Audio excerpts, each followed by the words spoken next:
thinking, should I leave my job?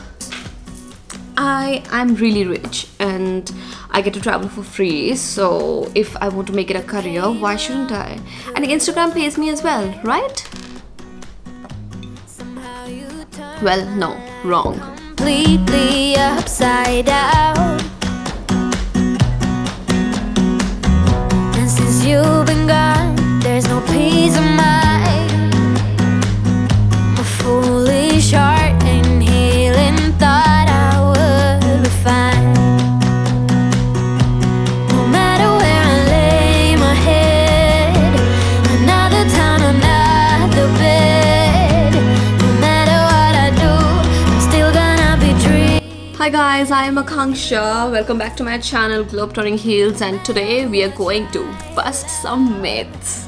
As a travel vlogger, I get to come across a lot of questions people have around travel vlogging, a lot of misconceptions that people have, and today we are going to go through 10 of those and I'm going to tell you what's the truth behind them. So let's talk about the reality behind travel vlogging. I try to close my eyes, but The first and foremost misconception that a lot of people have, a lot of travel vloggers in general have, is that you have to leave your 9-to-5 job and it's shit, it doesn't make you happy. I have heard a lot of people telling me that you need to leave your desk job in order to become a successful travel vlogger. That is partially wrong, because having a 9-to-5 job is not wrong if it makes you happy and if it makes you feel secure in your life. It does give you a lot of financial backing to achieve your dreams, and you can do both side by side. That's the biggest misconception I was told by a lot of people, and I hear a lot of stories of people who say that I left my 9-to-5 job to become this, but you only hear the successful stories.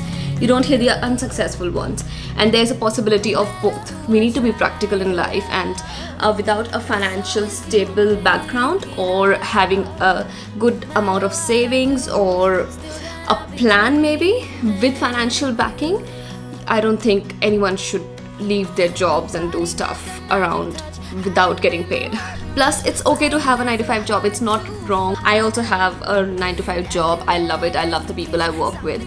It gives me money to travel, it gives me backing to achieve my dreams, it gives me financial stability to think of doing other things in life. And if you like your 9-to-5 job, it's okay. of you. The second misconception that a lot of people have about travel vloggers is that we get to travel for free, or we get a lot of freebies, or we get paid to travel in large amounts, which is completely wrong, because we don't.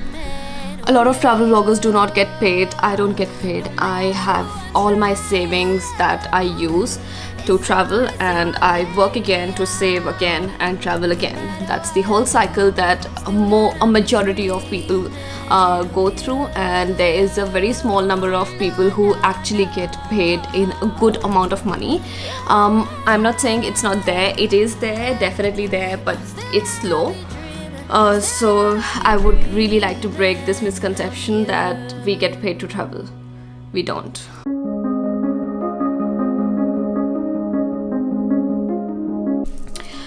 Okay, if we don't get paid to travel, that means we would be rich, right? We would be rich AF, or we would have really rich family that finances our travels or stuff like that.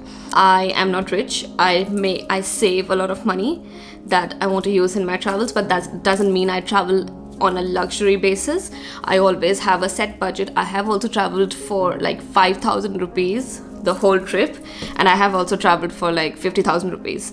It just depends how much money I have saved at the moment and how much I want to spend. I always try to spend less. I remember that when I was young back in India, I used to take 5,000 rupees max, which had to include everything I want to do, from tickets to accommodation to food to whatever I want to buy. It had to be within that budget, and 5,000 was the max amount I had ever taken from my family, and I used to manage my travel expenses within that amount. And after that, I started saving my own money.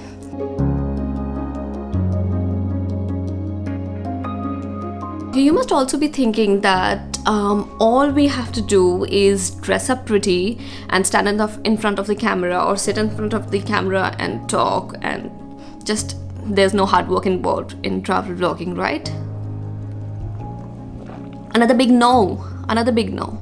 Because there is so much work involved behind the scenes that anyone apart from the person who is doing it doesn't know. There's a lot of thought process going into the planning phase, and then a lot of hard work going into the shooting phase, then even more hard work going into the editing and production phase, because it is all a huge set of tasks combined together that creates that content. And it is no simple job. At least I don't have a big team to do it for me. I do it myself. Sometimes I have friends who shoot stuff for me when I'm in front of the camera, and then it's all me. I do all the behind the scenes. I compile all the videos. I edit all the videos. I choose the soundtrack. I produce everything. It's all my hard work, and it's not as easy as it looks like.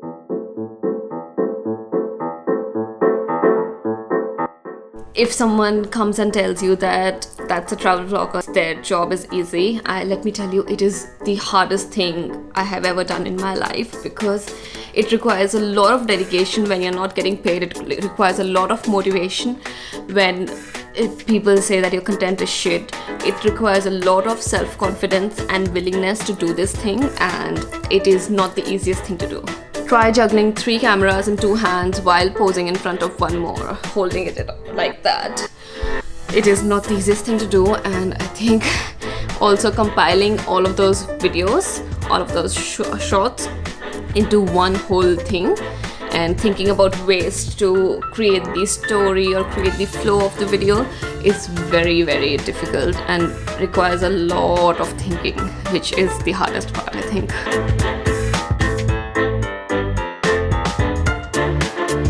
I get this a lot, and from a lot of people who are just beginning into this world of travel vlogging, and they ask me what gear they should buy or what drone they should buy to have that amazing quality of content.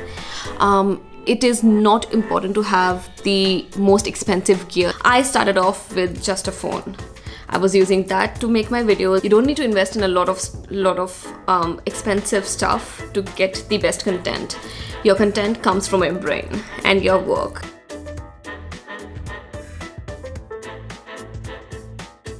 People say that their content is not good enough, or how do they start doing it, or how do they make amazing content, because that is what everyone is looking for. Please stop thinking that you have to make A1 videos from first day.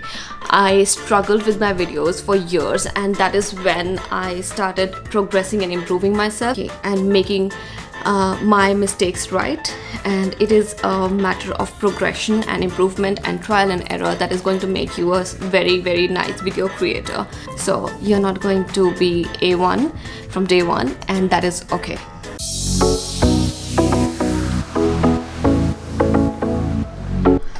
Ooh, are you one of those people who think that travel vlogging is just a hobby and not an actual career? I'm sorry, sir, you're highly mistaken, because it is a full-fledged career, full-fledged industry that it requires a lot of talent, hard work and dedication to work and become a successful vlogger. And yes, it definitely doesn't pay you at first, but when it does, it's massive. People think that vlogging is the next big thing and look down upon blogging. I used to write travel blogs before. So this comparison between the two is really unfair, because I think blogging requires a lot more hard work than vlogging, and that is, I think, the exact reason why I switched from writing content to making videos. Both require a lot of work, but blogging is definitely more time consuming than making videos.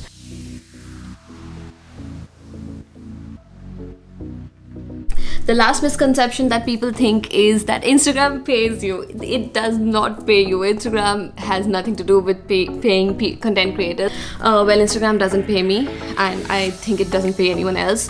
The main reason people focus on Instagram is to increase their brand awareness.